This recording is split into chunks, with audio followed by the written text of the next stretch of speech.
ये खबर पारुल यूनिवर्सिटी द्वारा प्रस्तुत की गई है।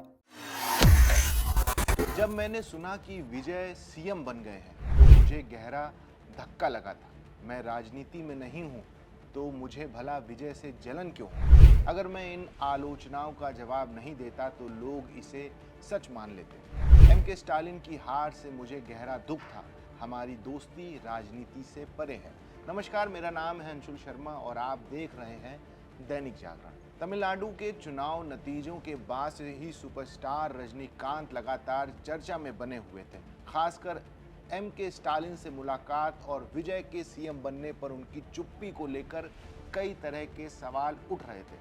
अब इन तमाम आलोचनाओं पर खुद रजनीकांत ने चेन्नई में एक बड़ी प्रेस कॉन्फ्रेंस कर अपनी स्थिति साफ कर दी है। उन्होंने साफ कहा है कि विजय के मुख्यमंत्री बनने की खबर ने उन्हें बेहद हैरान कर दिया था। दिग्गज अभिनेता रजनीकांत ने रविवार को चेन्नई के पोइस गार्डन स्थित अपने आवास पर एक प्रेस कॉन्फ्रेंस को संबोधित किया। तमिलनाडु चुनाव परिणामों के बाद एमके स्टालिन से उनकी मुलाकात को लेकर काफी आलोचनाएं हो रही थी। इसी आलोचनाओं के बीच रजनीकांत ने मीडिया के सामने आकर अपनी राजनीति स्थिति को पूरी तरह स्पष्ट किया है। रजनीकांत ने कहा कि वो यह प्रेस मीट इसलिए आयोजित कर रहे हैं क्योंकि चुनाव को लेकर उनके बारे में कई तरह की बातें की जा रही थी। अगर वो चुप रहते और इसका जवाब ना देते तो लोग इन पर झूठी बातों को ही सच मान लेते। प्रेस कॉन्फ्रेंस के दौरान सुपरस्टार रजनीकांत ने बेहद चौंकाने वाला बयान दिया। उन्होंने कहा कि जब उन्होंने पहली बार विजय के सीएम बनने की खबर सुनी तो वो बेहद हैरान रह गए। रजनीकांत ने अपने और विजय के बीच उम्र के बड़े फासले का जिक्र करते हुए कहा कि जब मैंने सुना कि विजय मुख्यमंत्री बन गए हैं तो मुझे गहरा धक्का लगा था। उन्होंने आगे कहा कि विजय और मेरे बीच 28 साल की उम्र का अंतर है। विजय ने राज्य की दो बड़ी पार्टियों के खिलाफ अकेले खड़े होकर स्वतंत्र रूप से अपनी पहचान बनाई है और शानदार जीत हासिल की। अपनी बात को आगे बढ़ाते हुए रजनीकांत ने राजनीति में अपनी सक्रियता पर भी बात की। उन्होंने स्पष्ट शब्दों में कहा कि वो अब राजनीति में सक्रिय नहीं है। उन्हें राजनीति से दूर गए लंबा वक्त बीत गया है।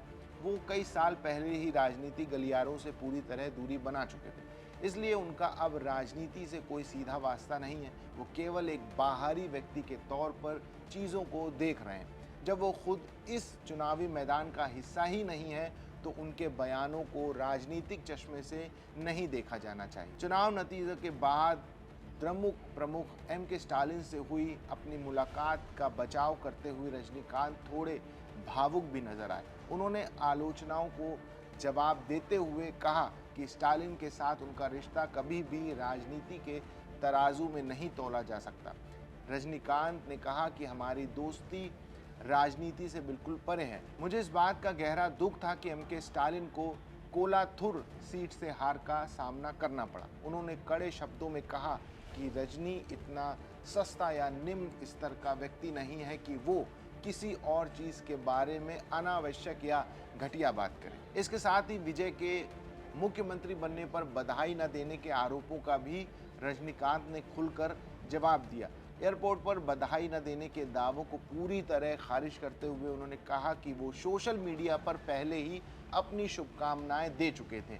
रजनीकांत ने कहा कि ऐसा कहा गया कि मैंने एयरपोर्ट पर विजय को बधाई नहीं दी, जबकि हकीकत यह है कि जैसे ही वो जीते मैंने एक्स पर अपनी बधाई पोस्ट कर दी थी। उन्होंने पूछा कि जब मैं इस मैदान में हूँ ही नहीं तो मुझे उनसे जलन क्यों होगी।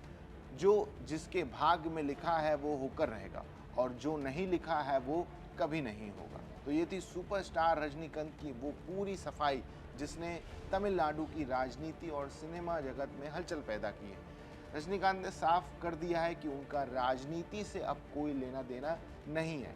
इस पूरी खबर पर आपकी क्या राय है हमें कमेंट सेक्शन में ज़रूर बताइए। देश और दुनिया की बाकी खबरों के लिए देखते रहिए दैनिक जागरण।